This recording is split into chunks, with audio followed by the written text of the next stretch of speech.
Friends, मैं इस lecture series में आपसे बातें करूंगा राइट सर्कुलर सिलेंडर की। मैंने अपने प्रीवियस लेक्चर में आपको बताया कि एक सिलेंडर के पास दो तरह के सरफेस होते हैं, एक होता है कर्व सरफेस और एक होता है प्लेन सरफेस। जैसा कि आप देख पा रहे हो इस सिलेंडर को, है ना। इसमें ये वाला जो सरफेस है this is the curve surface. इसके टॉप पे प्लेन होगा और इसके बॉटम पे प्लेन सरफेस होगा, अर्थात इसके पास दो प्लेन सरफेस होते हैं। और इस प्लेन सरफेस का जो शेप होता है ये होता है मेरे प्यारे बच्चों सर्कुलर इन शेप, मतलब एक सर्कल होता है। अब मैं बातें करने जा रहा हूँ कि इसकी कर्व सरफेस एरिया को हम कैसे फाइंड करेंगे। मैं इसके लिए यहाँ पे ले रखा हूँ एक रेक्टेंगुलर शीट, जिसको आप देख पा रहे हो। मैंने इस रेक्टेंगुलर शीट में इसको L मार्क कर रखा है, this is the length of rectangular sheet. और मैंने इसको B मार्क कर रखा है, this is the breadth of rectangular sheet. Now students, अगर मैं बातें करूँ, अगर मैं इस रेक्टेंगुलर शीट को कुछ इस तरीके से फोल्ड कर दूँ ऐसे, तो आप देख पा रहे हो कि हमें एक नया और एक न्यू 3 डायमेंशनल सॉलिड मिला, जिस न्यू 3 डायमेंशनल सॉलिड्स को बोलते हैं हम लोग सिलेंडर। अब ये जो आप देख पा रहे हो B, ये B इस रेक्टेंगुलर शीट की ब्रेथ है जो इस सिलेंडर की हाइट के फॉर्म में काम कर रही है। मैं अगर बातें करूँ यहाँ पे जो आप देख पा रहे हो L, है ना, ये अगर इसके शेप को ध्यान से देख पाओ मेरे प्यारे बच्चों, तो ये इसका शेप है सर्कुलर, है ना। तो इसको बोलते हैं हम लोग सरकमफ्रेंस ऑफ द सर्कल। तो अगर हम इस सर्कुलर बेस के सरकमफ्रेंस को फाइंड करेंगे तो ये जो भी वैल्यू हमें मिलेगी वो इस रेक्टेंगुलर शीट के लेंथ के बराबर होगी, जैसा कि मैंने आपको यहाँ पे समझाया। हम अगर बातें करें कि इस सिलेंडर की एरिया कितनी होगी, कर्व सरफेस एरिया, तो भाई अगर हम ये कर्व सरफेस एरिया निकालेंगे, इस सिलेंडर के कर्व सरफेस एरिया निकालेंगे, तो ये जो सिलेंडर की कर्व सरफेस एरिया होगी ये बिल्कुल इस शीट के एरिया के बराबर होगी। मैं आपसे बातें करने आ रहा हूँ कि इसकी जो लेंथ होगी वो क्या होगी, वो सरकमफ्रेंस ऑफ द सर्कल के बराबर होगी। मैं बातें करने जा रहा हूँ इसकी एरिया की। मेरे प्यारे बच्चों, अगर मैं बातें करूँ यहाँ पे सिलेंडर की, अगर मैं बातें करूँ यहाँ पे मेरे प्यारे बच्चों सिलेंडर की और सिलेंडर से जुड़ी हुई एक बात की, सिलेंडर की और सिलेंडर से जुड़ी हुई एक बात की, सिलेंडर से और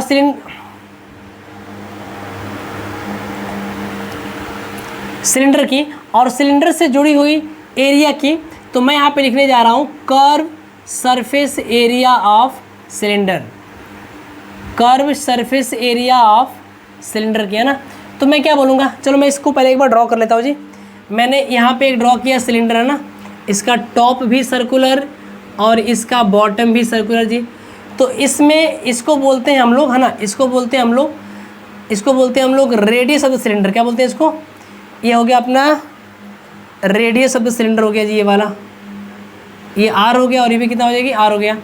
और अगर हम इन दोनों पॉइंट्स को मिलाएं, है ना, या इस दोनों सेंटर से पास करने वाली इस लाइन को बोलते हैं एक्सिस ऑफ सिलेंडर। क्या बोलते हैं जी, इसको बोलते हैं एक्सिस ऑफ सिलेंडर। इसको आप याद रखोगे मेरे प्यारे बच्चों, है ना। और ये हो गया इस सिलेंडर की हाइट स्मॉल h।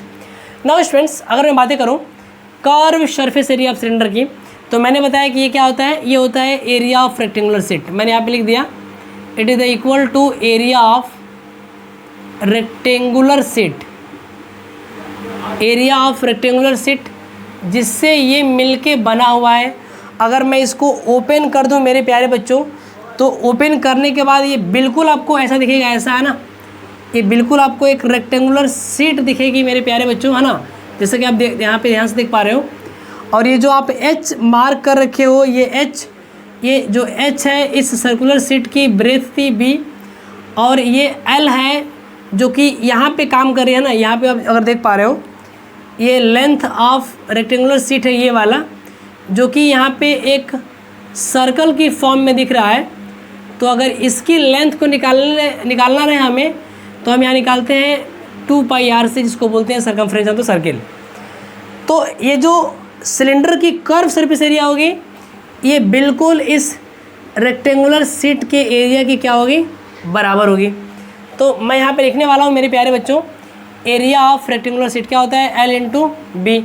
मैंने अभी आपको बताया कि L क्या है, एल अपना है 2 पाई आर और बी क्या है जी, एच है। तो आप सिंपल सा बोल सकते हो, आप बोल सकते हो कि क्या हो जाएगा 2 पाई आर एच। तो हम यहाँ से कह सकते हैं curve surface area of cylinder is equal to 2 pi R H. Now students, अगर मैं बातें करूँ यहाँ पे इस सिलेंडर की टोटल सरफेस एरिया की, तो देखो ध्यान समझो, अभी आपने इसके कर्व सरफेस एरिया को निकाल लिया। मैं अगर 2 ठो सर्कुलर ढक्कन काट के एक टॉप पे पेस्ट कर दूं और एक मैं इसके बॉटम पे चिपका दूं स्टूडेंट्स, तो उस दोनों का शेप क्या होगा, उन दोनों का शेप होगा सर्कुलर और रेडियस दोनों की आर होगी। तो एक सर्कल की एरिया होती है पाई आर स्क्वायर, तो इसकी भी एरिया हो जाएगी पाई आर स्क्वायर। अगर मैं इन दोनों एरिया को इसके कर्व सरफेस पे जोड़ दूं तो हमें मिल जाएगा total surface area of cylinder. तो मैं आपसे बातें करना चाहता हूं मेरे प्यारे बच्चों, है ना। मैं अगर यहाँ पे लिखने का प्रयास करूं, मैं अगर यहाँ पे लिखूं total surface area of cylinder की अगर मैं बातें करूं मेरे प्यारे बच्चों, है ना, CY, है ना, LINDER सिलेंडर की बातें करूं, तो मैं कह सकता हूं कर्व सरफेस एरिया क्या हो जाएगा 2 पाई आर एच प्लस इन दोनों सर्कल्स के एरिया को, अरे भाई एक इस सर्कल के एरिया को ये वाले और एक आप देख पा रहे हो ये नीचे वाला सर्कल, है ना, और एक सर्कल के एरिया क्या होती है, ये होती है पाई आर स्क्वायर। तो मैंने यहाँ पे दोनों सर्कल के एरिया को यहाँ पे प्लस कर दिया पाई आर स्क्वायर, तो हमें मिलेगा इन दोनों में से कॉमन लेने पे 2 पाई आर, यहाँ मिलेगा H प्लस आर। तो मेरे प्यारे बच्चों ये वाला हो गया total surface area of cylinder. इन दोनों का इस्तेमाल करेंगे हम लोग, है ना, एरिया ऑफ द सिलेंडर को फाइंड करने के लिए। अगर कर्व की ज़रूरत पड़ेगी तो कर्व सरफेस एरिया, और अगर ज़रूरत पड़ेगी टोटल की तो हम ये वाला इस्तेमाल करेंगे 2 pi r H plus r. Now students, अगर मैं बातें करूँ सेम टू सेम वॉल्यूम की, तो वॉल्यूम ऑफ द सिलेंडर क्या होता है, सिंपल सी बात है जी, ये सिलेंडर इस स्पेस में जितना, है ना, जितना अमाउंट ऑफ प्लेस ऑक्यूपाई कर रहा है इस यूनिवर्स में, जितना अमाउंट ऑफ स्पेस ऑक्यूपाई कर रहा है, उस अमाउंट ऑफ स्पेस को बोलेंगे इस सिलेंडर का वॉल्यूम। अरे भाई the amount of space occupied by this solid body cylinder, है ना, is called volume of the cylinder. तो मैंने आपको बताया था कि देख पा रहे हो कि ये पहले इसकी बेस की एरिया कितनी है, पाई आर स्क्वायर है, और ये पाई आर स्क्वायर जितनी एरिया उतना मैं इसके ऊपर एक रखूँ और सीट एक एक सीट रखता जाऊँ तो धीरे धीरे इसकी हाइट ऐसे ऐसे बढ़ती जा रही है ना। तो ये जो नीचे वाला एरिया कितने हाइट तक कवर किया है इस स्पेस को, अगर हम इस बात को निकाल दें तो हम बोल सकते हैं कि वो इसकी क्या हो जाएगी, वॉल्यूम हो जाएगी। तो मैं यहाँ से बताना चाहता हूँ मेरे प्यारे बच्चों ना, मैं यहाँ से आपको बताना चाहता हूँ कि वॉल्यूम ऑफ सिलेंडर क्या होता है। वॉल्यूम ऑफ सिलेंडर होता है जी एरिया ऑफ बेस, क्या होता है जी, ये होता है एरिया ऑफ बेस, और कह सकते हो इनटू हाइट। अरे भाई मैंने इस बात को अपने प्रीवियस लेक्चर में भी बताने का प्रयास किया, तो मैं अगर यहाँ से लिखूँ इसकी एरिया बेस होती है पाई आर स्क्वायर और इसकी हाइट है h, तो ये वाला हो गया volume of cylinder V is equal to pi R square h। तो जहाँ तक हमें उम्मीद है हमारे सारे बच्चे को इन सभी फार्मूले का डेरिवेशन बिल्कुल अच्छी तरीके से समझ में आया होगा। अगर ये बातें आपको अच्छी तरीके से समझ में आ गई हैं तो इन बातों को आप याद रखें, है ना, बिकॉज़ ये सारी बातें आपको न्यूमेरिकल्स सॉल्व करने में बड़ा ही यूजुअल होंगी या यूज़फुल होंगी। सो स्टूडेंट्स मैं बातें करूँगा आप इसके ऊपर न्यूमेरिकल्स की। सो स्टूडेंट्स बातें करते हैं इसके बेसिस पे न्यूमेरिकल्स की। तो अगर आप यहाँ पे देख पा रहे हो ये अपना है फर्स्ट न्यूमेरिकल और ये अपना है जी second numericals.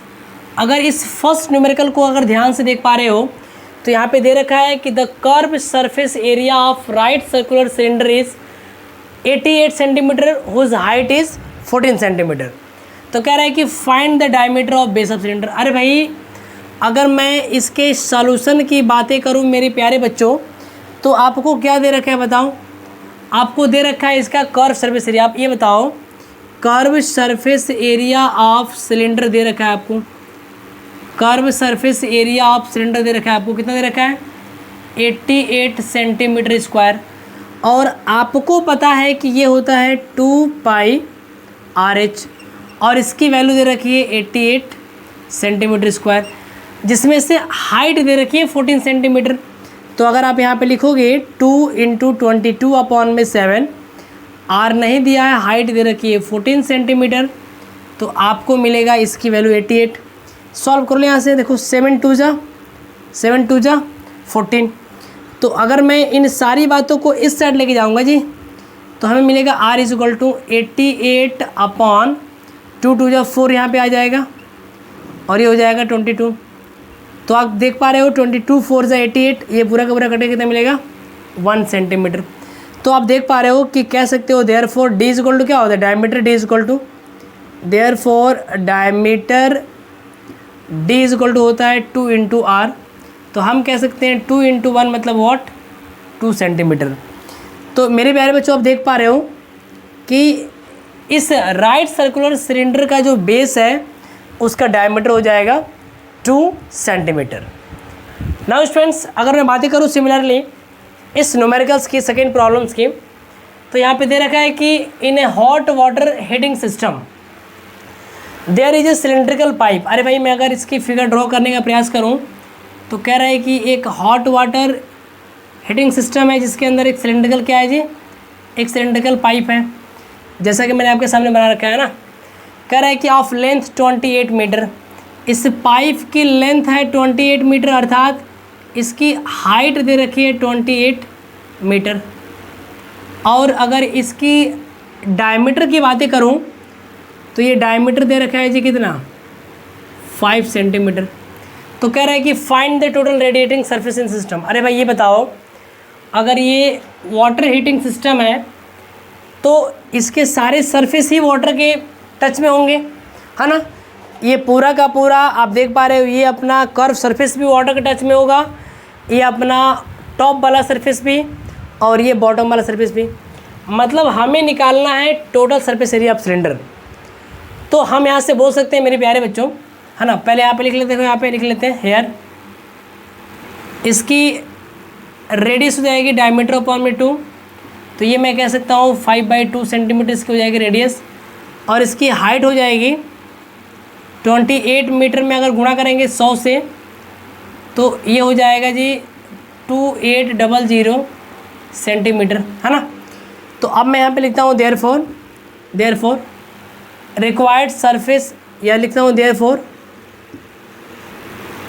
Required radiating surface, है ना, रिक्वायर्ड रेडिएटिंग सरफेस जो होगा मेरे प्यारे बच्चों, ये हो जाएगा TSA ऑफ सिलेंडर, है ना, टोटल सरफेस एरिया ऑफ क्या, सिलेंडर। ये हो जाएगा total surface area of cylinder. अगर आप यहाँ पे ध्यान से मेरी बातों को समझ पा रहे हो ना, मैं इसको यहाँ लिख लेता हूँ 5 सेंटीमीटर, इसकी जो है डायमीटर है, ऐसे 5 सेंटीमीटर क्या है इसकी डायमीटर है, इसको मैनेज कर देता हूँ। तो ये हो गया। अच्छा ये बताओ, अगर मैं इस सरफेस एरिया को A से करूँ रिप्रेजेंट, तो क्या होगा TSA ऑफ सिलेंडर, ये होता है अपना 2πr/h+r। अगर मैं यहाँ पे सभी की वैल्यू रखूँ, यहाँ पे देखो, यहाँ रखता हूँ 2 × पाई का मान कितना होता है जी 22/7, r दे रखा है 5/2, ब्रैकेट में h+r देखो यहाँ पे h दे रखा है 2800 और r दे रखा है 5/2। अगर आप इनको सॉल्व करोगे मेरे प्यारे बच्चों, देखो क्या मिलेगा आपको। अगर आप करोगे तो 2 से 2 कट जाएगा, 22 5 110 और अपॉन में 7 × इसको अगर सॉल्व करोगे तो क्या मिलेगा, इसको मिलेगा 2.5, जोड़ दोगे तो मिलेगा 2800, है ना, 282.5। अगर स्टूडेंट्स मैं बातें करूँ कि अगर आप इन दोनों ही वैल्यू को मल्टीप्लाई करके सॉल्व करोगे, है ना, तो आपको एक वैल्यू मिलेंगी, और जो भी आपको यहाँ पे एक वैल्यू मिलेगी वो हो जाएगी इस रेडिएटिंग सरफेस की एरिया, जिसको मैंने यहाँ पे निकाल के रखा है मेरे प्यारे बच्चों, ना, जिसको मैंने यहाँ पे निकाल के सॉल्व करके रखा है, जो कि यहाँ पे दिया हुआ है, क्या ये दिया हुआ है 44039 0.28 सेंटीमीटर स्क्वायर। तो ये हो गया इसकी रेडिएटिंग सरफेस की एरिया। सो स्टूडेंट, जहाँ तक हमें उम्मीद है हमारे सारे बच्चों को ये पूरा का पूरा कॉन्सेप्ट और ये न्यूमेरिकल्स बड़े ही बेहतरीन तरीके से समझ में आए होंगे।